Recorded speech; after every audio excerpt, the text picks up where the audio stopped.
Астананың төрінде, бәйтеректің түбінде алдарыңызда 2014 жылғы Mercedes-Benz GLK 250.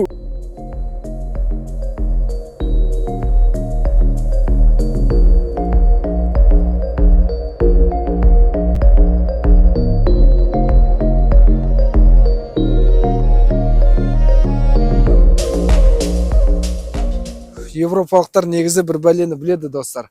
7 G-Tronic, полный привод Fomatic.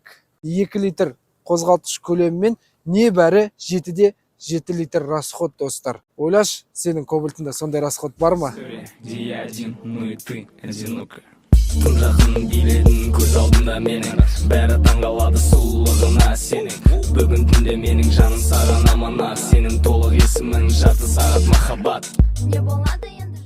Ойлашы, достар, небәрі 7-де 7 литр расходпен, 18-дік дискаларымен, мынадай ауыр салмағымен, керемет комфортымен 100-ге небәрі 7 секундта шығады, достар. Ойлаңыздаршы.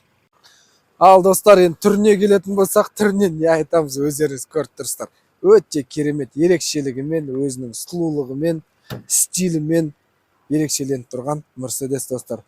Енді дальше не айтамыз? Не, қара, мына жерде не жазылып тұр? Mercedes-Benz Intelligent Light System дейді. Фарына дейін интеллигент қой, достар, не дейсіздер енді? Ал, достар, ендігі кезек салонда. Салонға келетін болсақ, салоны ерекше, достар. Немістер, европалықтар өздері керемет үйлесіммен жасаған, қоңыр түстес кожамен, былғарымен таза. Есіктеріне қараңыздар, даже мына жерде былай ағаш, алюминийный мықты плотный темірлермен әдемі үйлесім берген стилімен ерекшелігі енді бөлек, достар. Енді былай келетін болсақ, даже мынадан бастайықшы, қалай мягко ашылады, қалай мягко жабылады. Даже мына жерде мысалға ыстық салқын ауаны жауып қойғыңыз келсе, былай қарай бұрайсыз, былай қарай бұрасаңыз ашылады. Кстати, достар, айта кетейін, бұл жерде Mercedes BMW-ларда 3 положениеде бірден жылу соғады: аяққа, терезеге и мына алдыға. 3 положениеге қойсақ болады. Бұл машина двухзонный климат-контроль, подогрев сиденья, спорт режим, лепестки руля, чтобы ыңғайлы тез кету үшін. Сосын мына жерде міне жаңағы переключатель, скорость ауыстыратындары осы жерде тұрады рульде. Айта берсек енді өте көп, бірақ міне мына жерде мына мысалға қалай айтсақ болады, экстремальный жүргілеріңіз келсе, антизаносты мына жерден өшіруге болады. Аварийкіде өте ыңғайлы жерде қойылған. Мына өлең ауыстыратын шайбасының дауысының өзі керемет, достарына қараңыздар. Осы жерден өлең ауыстыруға болады, радио каналдарын ауыстыруға болады. И міне мына жерде мынаны бүйтіп басасыздар. 2.6-дағыдай екі жаққа ашылады. Ішінде зарядка, флешка, еще жарық түсіп тұрады екен, достар. Бірінші рет көру мынаны. Ішіне қараңыздар. Мына жерде міне былайынан тоже зат салғыштар өте көп. Мынандай салып қоямыз орнына. Мына жерде көріп тұрсыздар, мына сиденьенің алдыңғы жағын түсіретіннің өзін қандай ерекше стильмен жасаған. Мына қараңыздар. Мына алды көтеріледі, түседі, қалғаны электронды қимылдап алдыға, артқа барлығы жасап тұр. Мына жерде алатын болсақ, айналарында жарықпен, конечно, өйткені олсыз болмайды. Енді бұл 2014 болғанмен кез келген жаңа көлікте жоқ комплектациялар бар, достар. Мына жерден қарайтын болсақ, мына айнаның астына отдельно жарық шығаруға болады. Сосын артқы салонды да мына жермен жағуға болады, артқы сиденье жақта. И алдында прям люстра. Қараңыздар, қалай керемет барлық нәрсе орналастырылған. Рульде енді өте мықты стиль. Держись меня деген сөз бар ғой, сол сияқты менен ұстап отыр, жіберме деп отырған көлік, достар. Сондықтан осындай бір керемет вайфты сезінгілеріңіз келсе, келіңіздер, отырыңыздар, көріңіздер мына көлікті.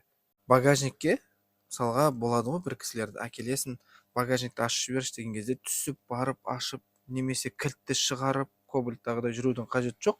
Мына жерден былай тартып тұрасыз, бұл багажник ашылды. Қайта басасыз, багажник жабылады. Машинадан түсудің қажеті жоқ. Керемет емес пе, достар? Енді келетін болсақ, электронды прибор, достар, міне қараңыздар. Мына электронды приборда қазір міне долейте бүкіл нәрсені шығарып тұрады. Осы жер арқылы музыканы да, машинаға керекті информацияларды міне қараңыздар. Свет, жаңағы фардың расположениесін жоғарыға төменге, көлікке керекті заттардың барлығын осы жерде міне есіктердің блокировкасы өте көп системалар. Енді бұл жерде айта беретін болсақ, міне қараңыздар, заводской установкасына да келтіруге болады, комбинация приборов дейді. Міне барлығын осы рульмен отырып толық машинаны бақылауға алуға болады. Ал енді артына келетін болсақ, достар, мынаны міне өте төмен емес, өте жоғары емес, ыстық соғатында әдемі жерге қойған. Жаңағы өзіңізге керек бағытта қойып ала беруге болады. Және жаңағы телефонға зарядтау керек болса, оны міне мына жерге жасырып қойған. Мына жерде зарядка бар и шағын зат салғыш. Мына жерде де сондай. Естеріңізде ма, достар, кезінде сиденьенің арқасына бутылка салма деп жаңағы қырылып жататын еді. Қазір бұларда былайынан жасап қойған. Хотя 2014 мына жер міне жесткий ребро беріп, мына сиденьенің формасын қабылдайды және резинкамен қойып қойған. Аштың, салдың, қайтып өзі тартып жауып алады, достар. Енді артында отырған кең стильді түсіреміз былай. Мына жерде зат салғыш бар, стакан салғыш бар, қараңыздар. Былай жауып алуға болады. Так, қазір былай ашамыз, қайтып не керемет. Стакан салғыштың жиналғаны күшті екен, қараш. Ойнап отырдың ба осылай. Міне, достар, артында отырған кезде де өзіңде бір білмеймін, керемет вайб, алдындағы көріністі осы жерде отырып көрсеңіздер, достар, бөлек екен. Ручка ашылуы, жабылуы, терезені ашып жабатын кнопка ыңғайлы жерде тұр. Ағашпен, кожа таза, барлық жері аңғарсаңыздар жұмсақ, достар, өте жұмсақ. Мына киім ілгіштері өзі специально мына жерде екі жерінде де бар екен. Былай ұстап отыруға да ыңғайлы, обзор кең, артқа отырған адамға да. Бір сөзбен тағы да айтам, керемет, достар. Мынаны, достар, кілтпен де ашуға болады багажникті. Водительдің есігіндегі кнопкамен де және былай артынан ашсаңыздар да болады. Қараңыздар. Қазір сіздерге көрсетейін. Не? Үстінде зат салғыш, әдемі өзінің шторкиі. Былайынан жинап қоюға да болады, керек емес болса. Мынаны біз салып қойғанбыз, қыстық щеткасы, Mercedes деген полиға. И міне астындағы несі, жаңағы өзінің материалы тап-таза жаңа күйінде. 12 жыл болса да, барлық жері жап-жаңа көлік сияқты тұр, достар. Мынаны ашамыз. Запас дөңгелегі, мына жерде жаңа инструмент салатындары, мына жақта жаңа аптечка қыстыратындары. Мына жерде тағы да дополнительный бокстар бар екен. Фарға баратын жол дейді. Фардың лампочкасын ауыстыру керек болса, өте ыңғайлы жасап қойыпты, достар. Мына қараңыздар, мына жақта үлкенірек. Міне, керемет. Мынағандай шторы тартып қоятын болсаңыздар, сиденьені алдыға жатқызу үшін, достар, міне мына жақта мынау жаңа ілетіні, и мына жерде міне сиденьені алдыға жатқызатыны. Мынаны обратно тартамыз. Сосын ең қызығы, мысалға мынаны до конца ашудың, мысалға былай болады ғой, кейде тоқтату керек болса, қалаған положениеде тоқтатуға болады, достар. Міне. Өте ақылды көліктер деп жаңағы айтуға келеді, достар. Мыналарына дейін қатты прям машина қозғалады, қараңыздар. Ал, достар, осымен осындай мощный, комфортный, стильный машина іздесеңіздер, осындай GL-калардан көрсеңіздер болады, достар. Және сіздерге айта кетейін, мынау бізде GL-ка 250 2014 2 литр турбинамен. Дәл осы кузовта, достар, дәл осы кузовта CMG-Tronic коробкасымен 3/5 жаңағы несі бар, атмосферный мотормен бар.